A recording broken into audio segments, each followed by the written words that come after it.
नमस्कार, मी प्रियांका पाटील। आपण पाहत आहात राष्ट्रीय लोकराज्य न्यूज, निर्भीड बातम्यांचे व्यासपीठ। आज आपण दिवसभरामध्ये घडणाऱ्या घडामोडींवर नजर टाकूया। माझे व तुझ्या बहिणीचे प्रेम संबंध आहेत, आमच्यामध्ये काय येते असे म्हणत तरुणाने अल्पवयीन मुलीचा भर रस्त्यात केला विनयभंग।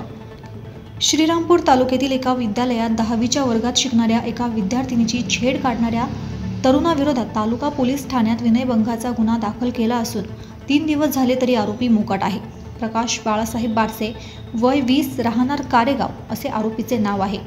पीडित मुलगी 28 जानेवारी रोजी सकाळी आपल्या भावासमवेत शाळेत जात होती। यावेळी प्रकाश हा आपल्या काही मित्रांसमवेत तेथे आला। एका दुकानासमोर तिला अडवून माझे आणि तुझ्या बहिणीचे प्रेम संबंध आहेत, तू मध्ये काय येतेस असे म्हणून तिच्या गालावरून हात फिरवला आणि तिला लज्जा उत्पन्न होईल असे वर्तन केले।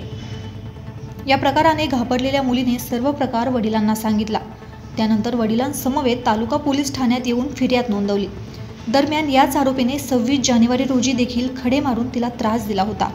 त्यामुळे गावातील काही व्यक्तींनी त्याला समज देऊन सोडले होते। त्यानंतरही त्याची छेड काढण्यापर्यंत मजल गेली। या प्रकरणी तालुका पोलीस अधिक तपास करीत असले तरी अद्याप आरोपी मिळून न आल्यानं नागरिकांमधून संताप व्यक्त केला जातोय। श्रीरामपूर प्रतिनिधी प्रवीण शहाराम गायकवाडसह रोहित गवळी।